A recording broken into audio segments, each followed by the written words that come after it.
22వ అధ్యాయము 11వ వాక్యం చదవండి. ఆదికాండం 22:11. గట్టిగా చదవమ్మా.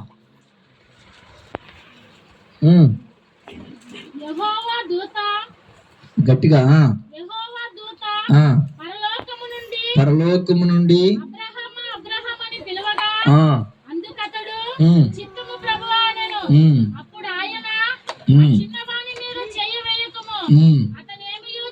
అతనేమి చేయబాక,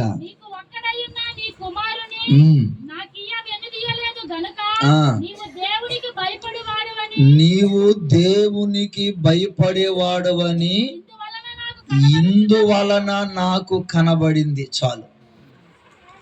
తల పైకెత్తిన సైజుడు. ఒకటి, మనం దేవుణ్ణి ప్రేమిస్తున్నాము అని దానికి అర్థం ఏంటంటే, ఒకటి మనం ఆయన ఆజ్ఞలను గైకొనాల, అప్పుడు దేవుణ్ణి ప్రేమిస్తున్నామని అర్థం. రెండో మాట ఏంటంటే, దూత అంటాడు ఇక్కడ, అబ్రాహమా అబ్రాహమా ఆ బిడ్డ మీద నువ్వు చెయ్యి బాక, వాడిని ఏమి చెప్పు గట్టిగా, వాడిని ఏమి చేయబాక, ఇందువలన నీవు దేవునికి భయపడేవాడు అని నాకు అర్థమైంది. తలపైకెత్తమమ్మో. ఎవరి మాట చెప్పింది? స్వయంగా దేవుడే చెప్పాడు. ఎవరితో చెప్పాడు? అబ్రాహాముతో. ఏమని చెప్పాడు? ఇందువలన నీవు నాకు భయపడేవాడు అని నాకు అర్థమైంది.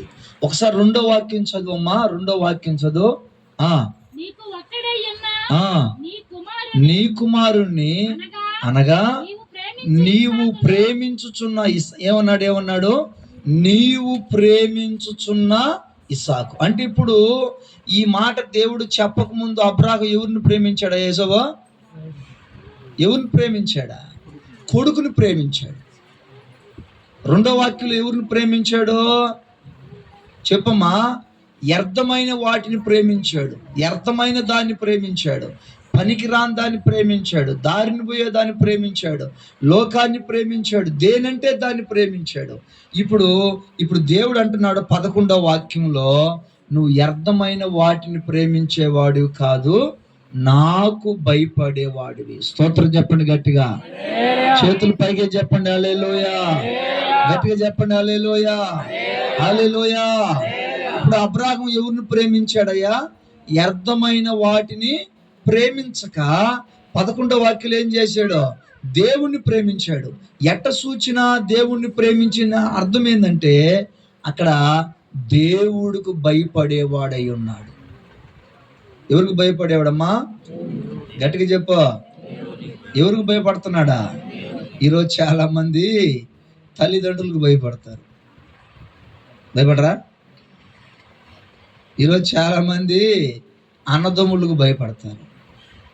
నేను తల్ల పైకెత్తమన్నా అమ్మ సూర్ణమ్మ, నిన్న మా ఇంట్లో ప్రార్థన పెట్టేటప్పుడు నేనే బైక్ వేసుకుని గూడూరుకి వెళ్ళా.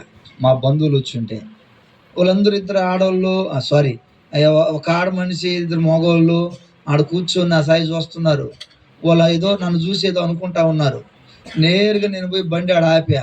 ఇప్పుడు వాళ్ళలో ఉన్న ఆడ మనిషి ఏం చేసిందంటే, పైకి లేచి వెనక్కి తిరిగింది. నేను అనుకున్నా, వెనక్కి ఎందుకు తిరిగింది? ఇప్పుడు ఎవరికి భయపడినట్టు? దేవుడికా?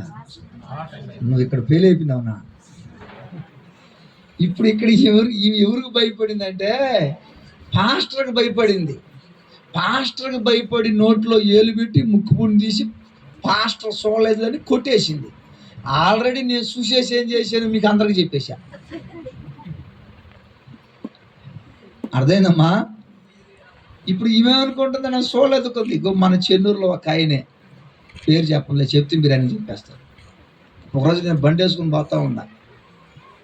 మా ఇల్లు అవతల కొంచెం మూల మీద మల్లెని అంగడం చూడండి, తెలుసు మీకా? కొడతాడు ఒక ఆయన, లాగుతున్నాడు. పేరు దేవుడి పేరు. నన్ను ఆయన చూడలా, ఆయన నేను చూసేసా. లాగిలాగి కొడుతున్నాడు దెబ్బ. ఇంతకుముందు నాకు ఎప్పుడు తెలీదు తాగుతాడని.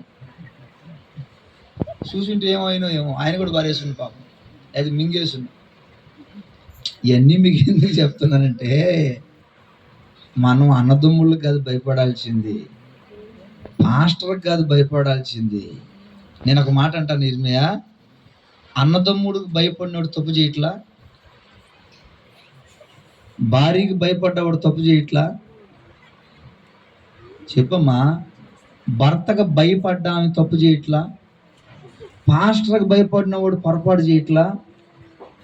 ఒక మనిషికి భయపడ్డవాడు ఖచ్చితంగా జారిపోతాడు. అదే దేవుడికి భయపడ్డాడు అనుకోండి, జీవితంలో తప్పు చేయడు. చప్పట్లు కొట్టు గట్టిగా, అందరూ కలిసి కొట్టండి గట్టిగా, చేతులు పైకి చెప్పండి, హల్లెలూయా చెప్పండి. నువ్వు చూపిస్తా చూడండి, వాక్యం చూపిస్తా.